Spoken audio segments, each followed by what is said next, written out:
Everyone, कैसे हो आप सब। आई होप कि आप सब अच्छे होंगे। मैं भी ठीक हूँ। और आज का वीडियो है कि होम बुटीक अगर आप चलाती हैं तो आप अपने कस्टमर्स को कैसे बढ़ा सकती हैं, वो तरीका मैं आप लोगों को शेयर करने वाली हूँ। तो अगर आपने मेरा तरीका अपना लिया तो आपका डेफिनेटली कस्टमर जो है वो आपको बार बार आकर कपड़ा देगा और सिलाई आपसे ही कराएगा, और साथ ही साथ आपका काम जो है वो डबल हो जाएगा। तो कैसे ये सब हो सकता है, उसके लिए आज का वीडियो आप एंड तक ज़रूर देखना, तभी आप लोग पूरा जान पाएंगे। अगर आपको मेरा वीडियो अच्छा लगता है तो लाइक शेयर सब्सक्राइब ज़रूर कीजिएगा। मैं यहाँ एक पैंट सिल रही थी, सिंपल पैंट है जिसको मैं सिलाई कर रही हूँ। तो ये मैंने काट के रखी थी, कल काटी थी आई थिंक। तो मैं अभी इसको बस सिल के और रखूँगी ताकि जब भी कस्टमर आए तो उनको मैं दे दूँगी ये वाली पैंट। और इसका अभी जो टॉप पार्ट है वो बनाऊँगी बाद में। आज मैं आपको बताती हूँ कि देखिए, अगर आपके होम बुटीक में कस्टमर आ रहे हैं, लेकिन शुरुआत में तो ज़्यादा आ रहे हैं लेकिन फिर उनकी स्पीड कम हो जा रही है, तो वो क्या रीज़न है, क्या दिक्कत है। जो कस्टमर आता है लेकिन पूरे टाइम टिक नहीं पा रहा है या कुछ ऐसा वैसा हो रहा है, तो मैं आपको बताने वाली हूँ। तो देखिए, सबसे पहले गाइस आपको क्या करना है कि कभी भी अगर आपके पास कोई भी कस्टमर आता है तो आपको एक चीज़ का ध्यान पूरा रखना है कि आपको जब भी कोई कस्टमर आता है तो आपको ये चीज़ हमेशा याद रखनी है कि जब भी आप कस्टमर से पैसे लो तब मतलब चूचा ना करो फालतू की, क्योंकि कई बार क्या होता है कि अगर आप कस्टमर मान लो 10-20 रुपये कम लाया तो हम लोग ये बोलते हैं ना कि पैसे आप पूरे नहीं लाए या पूरे पैसे दोगे तभी हम कपड़ा वापस देंगे। तो वो सब नहीं होना चाहिए।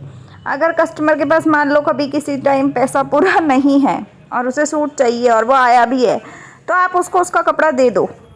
20-30 रुपए के लिए ये मत बोलो कि भाई मैं आपको कपड़ा तभी दूंगा जब पैसे पूरे दोगे या कुछ ऐसा, क्योंकि उस 10-20 रुपए के चक्कर में ना वो इंसान थोड़ा सा आपके ऊपर ट्रस्ट करेगा कि यार इसने मतलब इस तरीके से भी मुझे वापस कपड़ा दे दिया, मेरा कपड़ा वापस दे दिया। तो अपने आप ऐसे ही वो वापस देगा आपको कि दोबारा आएगा वो आपके पास। ठीक है, तो जब वो दोबारा आएगा ना, उसके बाद अपने आप ही धीरे धीरे सब ठीक हो जाएगा, सब नॉर्मल हो जाएगा। तो इसलिए आपको पहले तो कस्टमर का पैसा अगर उस उधार कर रहा है तो उसको मना मत करो, दे दो उसको उसका कपड़ा, उधार कर लो। क्योंकि पूरे पैसे तो उधार कोई भी नहीं करता है, थोड़े बहुत ही करता है। मान लो कभी 50 रुपये कर लिए, कभी 80 रुपये कर लिए, इस तरीके से ही करता है। पूरे पैसे कोई भी कस्टमर कभी भी नहीं करता है कि भाई पूरे पैसे ही उधार कर ले और आ जाए लेने, ऐसा कुछ नहीं होता है। ठीक है, पहली चीज़। दूसरी चीज़ की जो ये बातें अभी आपको मैं बता रही हूँ, ये ध्यान से सुननी है। सबसे पहले तो आपको यही ध्यान रखना है कि उधार वाला सीन रखना है, तो थोड़ा तो बहुत चला लेना है, कोई दिक्कत वाली बात नहीं होती है। कोई भी कस्टमर आपका इतना पैसा लेके भागेगा तो नहीं, गायब तो होगा नहीं, है ना। तो उसके बाद आते हैं दूसरे पॉइंट पे। तो दूसरे पॉइंट पे जो भी आपके पास कपड़ा बनाने के बाद बचता है ना कपड़ा, वो आप कस्टमर को ज़रूर दे दो। क्योंकि अगर आप रख लोगे उस कपड़े को तो बड़ी ज़्यादा दिक्कत होती है। क्योंकि दिक्कत क्या होती है वो भी मैं आपको बताती हूँ। देखो, दिक्कत ये होती है कि कस्टमर को ना ये नहीं पता चलता कि भाई आपने उसको कपड़ा वापस दिया, तो वो कस्टमर जो है वो बुटीक में नहीं मिलता है कपड़ा वापस। तो कस्टमर जब होम बुटीक से काम करते हैं ना, तो इससे क्या होता है कि होम बुटीक वाले वो कपड़ा वापस दे देते हैं, तो उनका वहाँ पे भी ट्रस्ट बनता है कि यार इन्होंने हमें हमारा कपड़ा जो है वो वापस दे दिया। तो उससे भी कस्टमर का जो ट्रस्ट है ना वो आपकी तरफ बन जाता है, और कस्टमर दोबारा जब भी आपके पास उसको आना होता है वो आता है और अपना काम करवाता है। ठीक है, तो आपको ये चीज़ का ध्यान रखना है कि जब भी कोई कस्टमर आए उसका बचा कुचा कपड़ा जो भी है आप उसे वापस दे दो, या उसे बोल दो कि ये कपड़ा बचा है। तीसरी चीज़ है, उस कपड़े के साथ डिज़ाइन आप चाहो तो आप एक आधा डिज़ाइन उसमें ऐड करके बना के उनको दे सकते हो फ्री ऑफ कॉस्ट, जिससे कि कस्टमर को अच्छा फील होता है, वो आपके प्रति अच्छा फील करने लगता है, तो वो बार बार आता है आपके पास। उसको ऐसा लगता है कि आप उसका कपड़ा बना के दे रहे हो, तो आपको मतलब आप उसके कपड़े के साथ साथ उसे कुछ ना कुछ डिज़ाइन भी फ्री में बना देते हो, जो कि बुटीक वाले बाहर दुकान वाले कभी नहीं करते हैं। हमेशा ऐसा ही होता है कि बाहर वालों को जितना पैसा दिया जाता है उतना ही काम करते हैं। तो अगर आप एक आधा काम भी उसमें एक्स्ट्रा कर देते हो ना, तो कस्टमर काफ़ी खुश हो जाता है और वो दोबारा आपके पास ही आता है इस उम्मीद से कि आप कुछ ना कुछ एक्स्ट्रा उसमें ज़रूर करके दोगे। तीसरी चीज़ तो हो गई ना। चौथी चीज़ है कि आप कस्टमर को ना कुछ स्क्रंचीज़ बना के दे सकते हो एक्स्ट्रा में। जैसे कई बार क्या होता है कि जो रबड़ बैंड होता है ना उसको बोलते हैं स्क्रंचीज। तो आप वो बना के इसी कपड़े के मैचिंग का दे सकते हो। मान लो मेरा जैसे अभी ग्रीन सलवार है और इसका जो शर्ट का कपड़ा है वो पिंक है, तो मैं इसमें ग्रीन कलर का अगर उनको स्क्रंचीज बना के दूंगी ना तो वो बहुत अच्छा लगेगा, और या तो पिंक भी बनाऊंगी तो वो भी अच्छा लगेगा। तो मतलब अगर मैं एक स्क्रंचीज बना के दे दूंगी ना उन्हें, एक रबड़ बैंड बना के दे दूंगी। रबड़ बैंड बहुत आसान होता है, इलास्टिक डालना होता है सिर्फ, उसके अलावा आपको कुछ भी नहीं करना। इलास्टिक डाल के आपको उस कस्टमर को दे देना है, कस्टमर उससे भी काफ़ी खुश हो जाता है।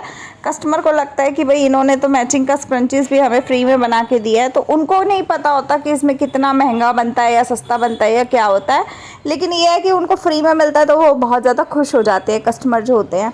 तो आप लोग इस तरीके से काम को कर सकते हो। अगर ऐसे करते हो ना तो बहुत अच्छा फ़ायदा होता है, आपके कस्टमर जो हैं वो बढ़ जाते हैं। और जब ऐसी चीज़ें आप करते हो तो कस्टमर आपके प्रति ये सोच में आ जाता है कि भाई ये अगर इनसे कोई काम करवाऊँगा या इनसे कोई काम करने को होगा तो मुझे फ़ायदा होगा, क्योंकि मेरे को एक आधी चीज़ या तो एक्स्ट्रा मिलेगी या फिर मुझे उस चीज़ के हिसाब से चीज़ें अच्छी मिलेंगी। तो कस्टमर बार बार उसी जगह पे आता है जहाँ पे उसको एक्स्ट्रा मिलता है।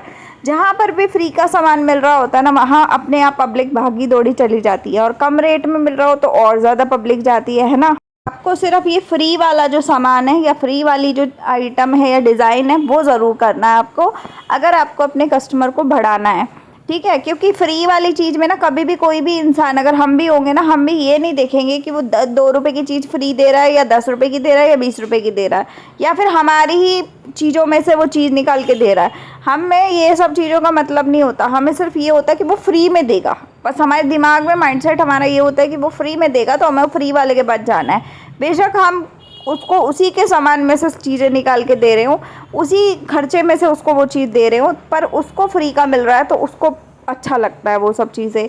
तो मैं आपको कहूँगी ये सब चीज़ें आप अपने जीवन में अपनाओ, आपका होम बुटीक जो है वो ज़्यादा चलने लगेगा, और जो कस्टमर एक आधा 2 कपड़े लेके आता है वो और ज़्यादा लेकर आने लगेगा, ये सोच के कि भई आप अच्छा बना के दोगे और आप अच्छा ही करोगे। तो इसके लिए आपको ये मेहनत ज़रूर करनी है। और दूसरी चीज़ कि जितनी भी हाउसवाइफ हैं आप पर्स बना सकते हो कपड़े बचे हुए का। मान लो किसी ने हेवी सा कुछ बनाने के लिए आपको दिया, लहंगा बनाने के लिए दिया, अच्छा खासा साड़ी दी, ब्लाउज़ दिया, कुछ ऐसा वैसा दिया, कोई सूट है, कुर्ती का जो वो होता है कपड़ा वो ज़्यादा है, थोड़ा एक्स्ट्रा है, या मतलब थोड़ा सा हेवी है, तो आपको क्या करना है उस हेवी वाली चीज़ को अपना चेक करना है, और उसके बाद जो कपड़ा उसमें से बचता है उसमें से छोटा सा पर्स बना के एक्स्ट्रा में दे दो, स्क्रंचीज बना के एक्स्ट्रा में दे दो, या कुछ पाउच टाइप बना दो, या कुछ ऐसी वो होता है ना, क्या बोलते हैं, टिक टैक वाली पिन होती है जो हम बालों में लगाते हैं, उसके ऊपर आप बो लगा के दे सकते हो। वो जो बो होती है ना, मतलब बो बना लो और उसके बाद बो को उसके ऊपर चिपका दो, उसमें एक आधा स्टोन लगा दो, तो वो आप फ्री में दे सकते हो अपने कस्टमर को। इससे क्या होता है कि कस्टमर खुश हो जाता है। जब भी उसकी कोई हैवी कपड़ा होता है ना तो आप उसके साथ अगर ऐसे फ्री में कोई चीज़ देते हो ना तो कस्टमर को ऐसा लगता है कि यार इन्होंने फ्री में दिया, लेकिन अगर हम बाहर से सिलाते तो हमें फ्री में नहीं मिलता। तो बस वो फ्री के चक्कर में कस्टमर आपके पास बार बार आता चला जाता है और आपका काम जो है वो दुगना हो जाता है। बस आपको सिर्फ यही अपनाना है, उसके अलावा आपको कोई जीवन में ऐसी कोई टेक्निक नहीं अपनानी जिससे कि आपका नुकसान हो या आपका कुछ भी हो। होम बुटीक चलाना बहुत ही आसान काम है। अगर आप होम बुटीक चलाते हो और ये सब चीज़ें करते हो तो आप खुद ब खुद देखोगे कि आपको फ़ायदा होने लगेगा। और फ़ायदा ऐसा ही नहीं सिर्फ कि नॉर्मल फ़ायदा होगा, नहीं, फ़ायदा अच्छे से फ़ायदा होगा आपको, और आपको खुद देखने को भी मिलेगा कि आपको कितना फ़ायदा हो रहा है। ठीक है, तो आपको ये सब चीज़ें अपना ज़रूर ध्यान में रखनी है। और साथ ही साथ मैं ये कहूँगी कि जितना हो सके उतना अच्छी चीज़ों में आओ और पॉजिटिविटी के साथ हर किसी से बात करो, हर किसी से मेल मिलाप करो, ताकि आपकी जो चीज़ें हैं ना वो अच्छी हो जाएं।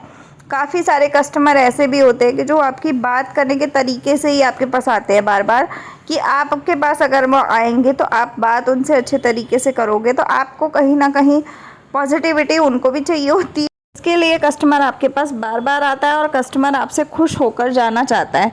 तो एक अपनी बोली में नरमपन ज़रूर रखो, क्योंकि कई लोग ऐसे होते हैं एकदम हार्ड बोलते हैं, एकदम जैसे ऐसा लगता है कि पत्थर मार रहे हैं। तो अगर वैसी बोली रखोगे आप तो आपको फ़ायदा नहीं होगा, क्योंकि कस्टमर ऐसे लोगों के पास बिल्कुल भी नहीं आता और ना ही रुकना पसंद करता है। इसलिए अपनी बोली में नरमी ज़रूर रखो। अगर आपकी बोली में नरमी होगी ना, तो जो कस्टमर नहीं भी आने वाला होगा वो भी आपके पास आएगा और काम करवा के ज़रूर जाएगा। तो ये बात सिर्फ कहने की बात नहीं है, ये बात रियलिटी है। अगर आप अपनी भाषा में थोड़ा सा भी सुधार करते हो, थोड़ा सा भी सही चीज़ें करते हो, तो आपको फ़ायदा होता ही होता है। तो मैं बस यही कहूँगी कि जितना हो सके उतना इस तरीके की चीज़ों में ज़रूर घुसो, जिससे कि क्या होगा कि आपको फ़ायदा ही फ़ायदा होगा, कभी भी आपको लॉस नहीं होगा। और कभी भी आपके साथ किसी भी कस्टमर की इस तरीके से नहीं होगी बातचीत कि जिससे कि कस्टमर टूट जाए या वो दूसरे कस्टमर्स को भड़काए या इस तरीके की चीज़ें। तो जितना हो उतना आप इन सब चीज़ों की तरफ बढ़ो और बढ़ कर आप आगे अपने बिज़नेस को ग्रोथ दे सकते हो, बढ़ा सकते हो। किसी दूसरे, तीसरे, चौथे की आपको मदद की ज़रूरत नहीं पड़ेगी। अगर आप खुद ही ये सब चीज़ें जानते हो या करते हो तो आपको फ़ायदा ही फ़ायदा होगा। ठीक है, तो गाइज़ आप लोगों को ये चीज़ें ज़रूर ध्यान में रखनी है। और जितने भी कस्टमर आते हैं आपको उनके हिसाब से अपने जो रेट हैं वो रखने हैं। ज़रूरी नहीं है कि आपको हर किसी के लिए अलग अलग रेट रखना है, नहीं, आप एक ही रेट रखो, लेकिन इस तरीके से रेट रखो कि जिससे सबको फ़ायदा हो, आपको भी फ़ायदा हो, कस्टमर को भी दिक्कत ना हो। और अगर कोई कपड़ा सिलवाए आपसे तो उसको दुख नहीं होना चाहिए कि भाई आपसे सिलाया तो उसको महंगा पड़ गया, या फिर आपको ऐसा लगना चाहिए कि भाई उन्होंने मेरे से कपड़ा सिलाया तो बड़े सस्ते पे मैंने सिल के दे दिया, मुझे तो फ़ायदा ही नहीं हुआ। तो ये सारी चीज़ें सोचने से अच्छा है कि आप अपने ऊपर फोकस करो, अपने एक रेट बना लो जिसमें कि आपको दिख जाए कि घाटा नहीं लगेगा। और अगर आप कस्टमर की जगह हो तो आप उस चीज़ को ले पाओ। इतना भी महंगा मत रखो कि मार्केट में कोई चीज़ 300 में मिल रही है तो आप उसे 500 में बेचो, नहीं, ऐसा नहीं करना है। करना आपको वही है कि 300 में अगर कोई दे रहा है तो आपको 280 ज़रूर रख लेना है, लेकिन कभी भी 320 या 350 नहीं करना है उसका, क्योंकि शुरुआत में कंपटीशन होता है और कंपटीशन में कम रेट पे ही पब्लिक ज़्यादा आती है। ठीक है, तो धीरे धीरे 6 महीने 1 साल बाद आप रेट बढ़ा लेना, लेकिन अभी फ़िलहाल में स्टार्टिंग ऐसे ही करो। कस्टमर शुरुआत में बनाओ और जितने अच्छे से बना सकते हो बनाओ। शुरुआत में आप कस्टमर्स को फ्री में सामान भी दो, कम रेट में भी फ्री दो उनको सामान, ताकि वो बने रहें आपके साथ और वो दूसरे किसी के पास जाए ही ना, है ना। तो प्लीज़ आप लोग ये सब चीज़ें करो, आपके कस्टमर डबल हो जाएंगे, आपकी स्पीड भी बढ़ जाएगी काम की धीरे धीरे, और आपके कस्टमर भी बढ़ जाएंगे, काम भी बढ़ जाएगा, कंपटीशन में आप जीत भी पाओगे। तो ये सारी बातों का ध्यान रखना है। और अगर आपने ये सारी बातों को गांठ बांध लिया तो आपका कस्टमर कहीं नहीं भागने वाला, आपका होम बुटीक जो है वो रॉकेट की तरह भागेगा और आपका कस्टमर आपसे हमेशा खुश रहेगा। और जब भी कपड़ा सिलाना होगा तब आपके ही पास आएगा और अपने दोस्त, अपने जान पहचान के लोगों को भी लेकर आएगा। ठीक है, तो आपको ये ज़रूर करना है। तो आज का वीडियो आपको कैसा लगा आप कमेंट में ज़रूर बताइएगा। मैंने यहाँ पेंट सिल के तैयार कर ली है, अभी मैं इसकी मोहरी बनाने की प्रिपरेशन में लगी हूँ और साथ ही साथ टीवी देख रही हूँ। टीवी में वैसे बोलती हूँ आपको कि वीडियो वाला टीवी कभी मत देखा करो, लेकिन आज फ़िलहाल मैं मूवी ऑलरेडी देख रही थी।